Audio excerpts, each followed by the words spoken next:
ingin punya motor custom, chopper, alam semesta mendukung saya. Oke, iya. Terus tiba-tiba ada yang nawarin, sebenarnya juga saya waktu itu duit kagak ada. Bang, itu mesin mau dikirim ntar malam. Oh gitu. Anjir, gua kan mesti ada sisanya, Bro. Iya. Mobil istri saya jual. Saya kalau pulang ke Bandung nggak main motor, Pak kok nggak main motor? Gitu. Oh iya, lupa, oh, baru main. Oke, brother and sister, kita bertemu kembali dengan channel podcast Motorcycle Indonesia Hey Bro MC. Oke, dalam kesempatan ini kita ada narasumber. Beliau adalah seorang bikers, seorang chopper antusias, sekaligus salah satu founder Cosa Nostra MC, Brother Adi. Halo. Hey bro. Halo. Well pisan, brother. Aduh. Gimana, brother? Kabarnya? Alhamdulillah, baik. Oke, brother, banyak sekali, begitu banyak eksperimen untuk membangun mimpi menjadi kolektor motor custom. Ya kan? Ya. Itu gimana? Ya. Ceritanya seperti apa? Intinya sih kalau dibilang kolektor enggak ya, Brad, karena kan cuman baru punya 2 nih. Oke. Dan ini udah di ujungnya nih saya rasa. Jadi ya ini aja lah dipercantik. Oke. Kecuali ada rezeki lagi. Oke, amin. Nambih. Siap. Oke, jadi kalau di kalangan bikers mungkin sudah paham ya. Jadi masyarakat motor lah. Ya. Jadi untuk membangun dream, ya kan, terutama membangun motor custom, itu pasti kan punya sejarah. Betul. Nggak tiba-tiba langsung tiba-tiba punya, apalagi dengan mesin-mesin yang wow, dahsyat banget nih, ada penhead, kemudian generasi berikutnya shovel head. Itu sesuatu yang menurut saya value-nya tinggi banget dan alhamdulillah orang itu menjadi satu pencapaian tertinggi seorang bikers yang dreamingnya terhadap chopper. Ya, kenapa saya pilih shovel dan penhead itu mungkin impian tertinggi saya pribadi ya. Oke. Saya dari dulu sangat menginginkan, sangat mengangankan ingin punya motor custom, chopper dengan gaya old school, ya, tapi dengan kedua mesin ini, penhead dan shovel head. Makanya ya ini mimpi saya waktu pertama saya mengenal motor custom. Oke. Akhirnya saya bukan bermimpi, maksudnya sebagai cita-cita diinginkan, terus ya berusaha, terus ya tanpa disadari, akhirnya alhamdulillah tercapai juga. Jalannya entah seperti apa, ya intinya sih saya berpikir alam semesta mendukung saya. Okay. Karena semuanya ini berjalan begitu aja, bukan nggak sengaja, jadi kayak mengalir gitu aja, Brad. Terus tiba-tiba ada yang nawarin, sebenarnya juga saya waktu itu duit kagak ada, tapi jadi saya ketika dapat motor yang motor pertama saya ini, ketika dapat itu dia rolling chassis, kondisinya, jadi mesin udah nempel, gearbox ada, roda sudah ada, waktu itu di Kuningan, saya dapat informasi Kuningan. Saya ke sana meskipun duit saya belum ada, saya cuman punya duit 50 juta, bro. Oh gitu. Untuk awalnya. Makanya ketika ketemu sama ownernya, ngobrol-ngobrol, terus chemistry-nya dapet, karena sama-sama penyuka motor gini pastilah sajiwa gitu ya. Dari situ sih dia ngeluarin harga. Saya nggak nawar harga, tapi saya nawar termin pembayaran, bro. Jadi kurang cicil. Jadi alhamdulillah dia percaya, ya udah saya kasih DP 50 juta, terus motor udah saya bawa ke Bandung. Gitu ya. Itu dari situ Habis pulang aja baru saya mikir, anjir goblok, aing ngabangunna di mana engke ya. Tapi ya itu tadi, maksudnya ya kalau kita punya mimpi dan kemudian kita berusaha meraihnya, ya berjalan begitu saja ya alhamdulillah. Betul. Bisa tercapai juga impian tertinggi saya untuk punya 2 motor ini gitu. Oke. Tadi cerita tentang shovel head ya? Ya. Shovel head. Nah, kemudian ketika memulai pasti ada sesuatu yang challenge ya, yang menantang prosesnya dan tidak mungkin kan sekejap dalam membangun motor ya. Ada proses yang dinamikanya ya. Ya. Terutama yang saya tahu nih shovel ini menjelang ada event custom festival ya. Ya, waktu beberapa itu bulan sebelumnya. Waktu saya ngebangun ini, memang kemudian ada event Surya Nation. Surya Nation, oke. Disebut saya ngejar Surya Nation itu enggak juga, tapi ya itu tadi. Semuanya serba kebetulan, gitu Kang. Jadi ketika ini udah mau setengah jadi, ada event ini. Nah makanya saya gaspol buildernya. Jadi gue suruh belanja aja terus. Gitu ya? Ke builder saya, mana lagi nih? Lu mau belanja apa lagi? Ini yang udah dibeli aja belum ditempelin. Beli deui. Akhirnya ya jadi.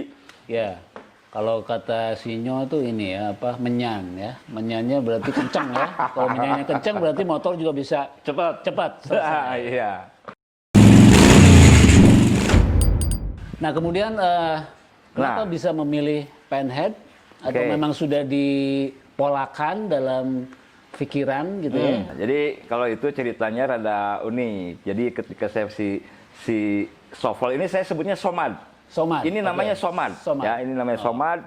Somad itu shovel Mang Adi. Oke. Nah, saya ingin ngerubah bentuk si Somad ini tadinya. Saya ingin pakai ada seperti Nestle ya, lokomotifnya gitu. Saya udah beli tuh. Saya udah beli. Terus saya ke si Nyoedan, yo pasangin ini. Wah, lebar atuh. Gus meli deui gitu. Waduh, saya pikir meli deui. Ya udah. Terus saya coba nanya-nanya teman-teman ya, ada yang mau jual mesin aja nggak? Ada yang mau jual penhead. Gitu, penhead. Itu info dari brother Octave. Tuh ada di Jogja katanya. Aduh, tapi ya klasik. Duit standar gua ada pegangan ada sekitar 50-an gitulah. Akhirnya dikontak. Terus waktu itu pas awal-awal mau COVID. Udah gitu, udah Mang, gampang katanya, udah di DP-in dulu aja, yang penting motor mesin nggak kemana-mana, DP-in gocap, terus lu bayar, ntar setelah COVID beres, gitu kan? Ya udah, kalau dia mau oke. Terus dikontak, akhirnya dia mau, di DP-in dulu 50. Tapi parahnya apa? Ya udah DP-in 50, terus besoknya Oktav nelpon saya, Bang, itu mesin mau dikirim ntar malam. Gitu. Anjir, gua kan mesti ada sisanya, Bro. Liar, pusing ke sana ke sini ya, akhirnya terpaksa lah. Mobil istri saya jual. Itu proses. Dahsyat. Ya. Ada mobil istri saya jual, terus ada motor Vespa anak saya juga terpaksa saya pinjam dulu. Karena mau dikirim ntar malam, besok saya masih ada duit. Karena kan nggak terlalu kenal juga orang Jogja. Ya itulah. Nah disitulah akhirnya ya alhamdulillah mesin saja. Kemudian ya saya suka prosesnya.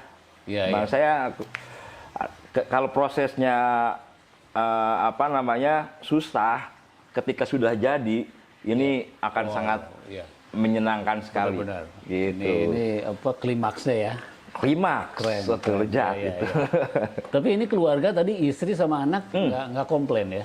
Alhamdulillah mendukung. Oh gitu ya? Iya. Luar biasa sekali nih. Saya kalau pulang ke Bandung nggak main motor, Pak kok nggak main motor? Gitu. Oh iya, lupa, baru main. Setelah jadi nih Penhead Ya. dengan warna biru romantis gini, Ya. si anak istri ketika ngelihat, oh ada sesuatu yang di luar ekspektasi atau kayak gimana? Ketika melihatnya Ketika kayak pertama datang, Ya. nah kalau si ini disebutnya si Pepen, Pepen, oke. Pepen Penhead. Pepen Penhead, oke. Nah, ketika baru datang, ya komennya rada, kok aneh sih warnanya gini gitu. Nggak garang gitu. Oke. Itu aja sih. Iya, Itu anak saya komennya sama. Oke. Dua-duanya bilangnya begitu. Menarik sekali ya, brother and sister. Bagaimana sih filosofi filosofi chopper tuh seperti apa sih? Oke. Ya kan, kayak gitu. Jadi kan beda dengan yang lain ya. Ya. Ada juga chopper yang memang benar-benar style banget. Ya. Ada juga yang chopper yang memang mempertimbangkan fungsionalnya. Ya, Kayak ya, gitu. ya. Coba gimana?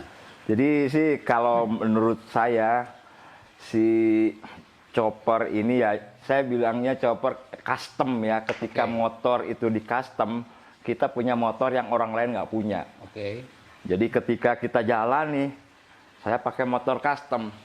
Terus ketika saya jalan pakai motor custom, terus saya pakai motor yang standaran, Iya. itu lain. Betul. Jadi kalau misalnya pakai yang standaran, emang dilihat orang karena suaranya gandeng, berat gitu, orang ngelihat gitu doang udah. Iya. Kalau pakai motor custom, ketika kita lewat dan ngelihat gini, ngelihat lagi,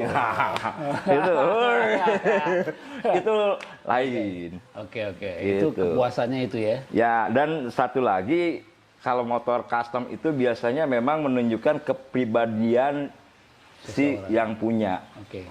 gitu. Jadi personal identity ya. Ya, karena kan itu sesuatu yang kita inginkan, kemudian kita curahkan di sini. Iya. Akhirnya ya tampaknya seperti kepribadian si ownernya. Betul. Kalau Mencerminkan. menurut saya seperti itu. Yes. Kan Dan- ini keinginan-keinginan, ingin gini, ini kan itu Betul. kahayang orang. Betul. Jadi nyata gimana kurang lebih gitu. Oke. Dan motor ini menariknya adalah motor custom itu beda dengan yang lain ya. Jadi hanya Ya. satu. Hanya saat Betul. Ya. Jadi custom begitu banyak, jutaan custom di Ya. Indonesia, motor custom chopper, tapi hanya satu yang memang identik kayak gitu Betul. ya dengan si pemiliknya. Oke. Dan yang menarik adalah di dunia permotoran, terutama teman-teman bikers di Bandung ya, Mang Adi ini ternyata juga mempunyai kita namakan idiom ya, atau mungkin istilah ya, itu dengan Itek MC. Gitu ya. Oke. Itek MC, coba gimana nih? Itek MC itu padanan katanya kalau di ini kan berarti dia persneling Stick. shifter ya. Shifter, joki shift. Ya, shifter. Kalau di Amerikanya sebutnya shifter. Joki shift, ya, shifter, betul. Kalau Itek MC itu Nah, bedanya seperti apa? Kerumitannya seperti apa? Keunikannya ketika berkendara seperti apa? Ya. Ya kan? Ya kan? Itu kayak gimana? Apalagi Oke. ini custom, ya. ya. Jadi gini, dulu itu waktu saya main motor, saya sebenarnya suka ngeledek kalau ada motor yang pakai joki shift.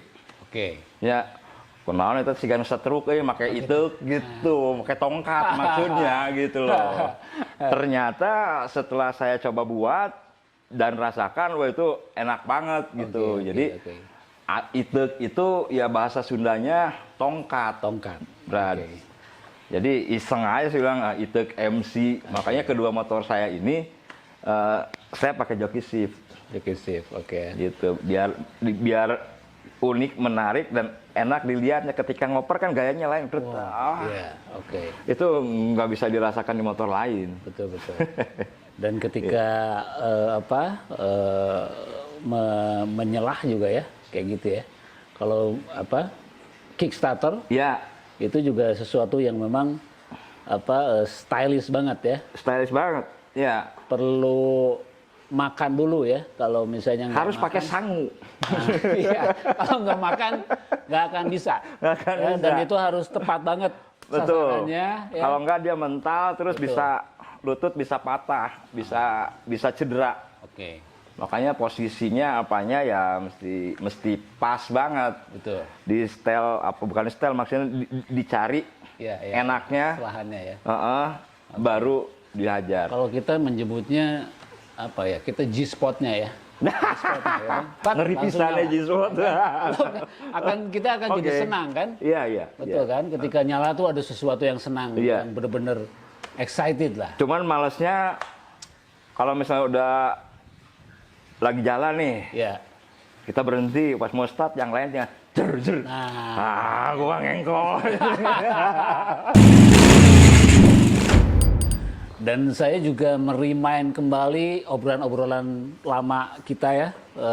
Pertama kali dulu itu melihat motor custom itu ketika justru jauh sebelum masuk ke klub motor ya. Jadi dulu waktu SMP ya.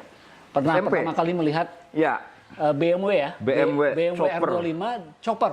BMW R25 Chopper. Oke, berarti di situ udah dreamnya udah benar-benar. Iya, itu di situ udah ke anchor. Oke. Udah ke anchor ketika saya ngelihat motor itu, anjir edan bisa someday gue mesti punya nih. Wih, itu dari SMP. Jadi saya punya sobat SMP, kakaknya dia udah main motor chopper, udah main motor tua lah, motor antik ya. Dan motornya itu BMW Chopper, warnanya hijau, waduh inget banget itu. Jadi saya SMP tuh, waduh, sana pondok ya, pakai chopper, waduh udah kebayang kan, makanya udah ke anchor banget itu. Someday saya mesti punya gitu loh. Oke. Dan ya itu tadi, ya alam semesta mendukung, sekian puluh tahun kemudian saya baru bisa merealisasikan itu gitu loh. Bermotor itu tidak sesederhana itu ya. Enggak. Jadi harus ada soul-nya. Ada soul-nya ya. Kalau yang sesederhana itu ya apa bedanya kalau kita pakai motor Mio? Nah, itu. Iya kan? Kalau di sini lain dan makanya juga saya ngambilnya motor klasik, motor tua, karena pakai motor tua itu punya kebanggaan tersendiri. Ketika kita sampai misalnya kita touring nih mau ke Pangandaran, mau ke Bali, mau kemanapun, kalau pakai motor muda sih udah pasti nyampe. Ya nyampe udah gitu, udah. Tapi kalau pakai motor tua, nyampe anjing motor aing nepi euy. Ada perjuangan ya. Ada soalnya ada kebanggaannya dan ada chemistry juga sama motor. Alhamdulillah motor saya tiap mogok pasti di depan bengkel. Oh iya. Kalau bituban pasti ayah tukang tambal ban. Pas bensin habis di depan pom bensin. Itu kejadian. Gitu ya. Itu kejadian. Iya. Itu kejadian waktu saya dulu di BBMC. Itu kita touring ke Pangandaran. Waktu itu saya pakai BSA tahun 52 Plunger. Oke. Udah kita jalan ke sana, terus ada trouble. Ada salah satu anggota ada yang trouble. Dulu kan ke Banjar, ke Pangandaran itu Banjar ada pom bensin tuh, yang gede. Itu satunya pom bensin terakhir tuh. Waduh. Banjar. Terus ke kanan Kalipucang ke sana kan. Nah di situ turun gearbox, ada Pak Yayan tuh turun gearbox di situ di pom bensin gitu kan. Udah saya sih santai-santai aja. Udah gitu udah selesai, beres jalan. Berat. Pas tengah-tengah berat Kalipucang. Parem motor. Waduh, gua ke pinggir. Iya. Terus yang barengin saya brother Niwan, Baciu, sama Abah Devi. Abah Devi sekarang masih di BBMC. Niwan juga masih. Subuh itu. Habis bensin, busi apa dicek, pengapian bagus semua, tapi tetap susah nyala. Arepek teh bensin kosong. Waduh, geblek kan. Ini tengah Kalipucang, bro. Terus saya inget banget komennya si Baci, wah, iya mau motor pangirit nasa dunia, cenah Indonesian. Padahal tadi kan di pom bensin kita. Kan konyol banget ya, habis dari pom bensin, saya habis bensin, ya kan. Tapi ya sudahlah. Akhirnya ada rumah penduduk, ya udah kita minggir di situ. Kan di situ ada halamannya gitulah, kita duduk-duduk di situ. Terus pas itu habis adan, terus orang dalam rumah itu keluar, bro. Keluar, bawa papan, gitu. 2 tak, anjing tulisan. Jangan luarkan jari genda. Anjir goblok. Tahu gitu kan digedor tadi malam, ya kan? Itu ternyata kita diam di tukang jualan bensin. Iya. Nah, itu alhamdulillah. Motor saya itu kalaupun mogok nggak pernah nyusahin.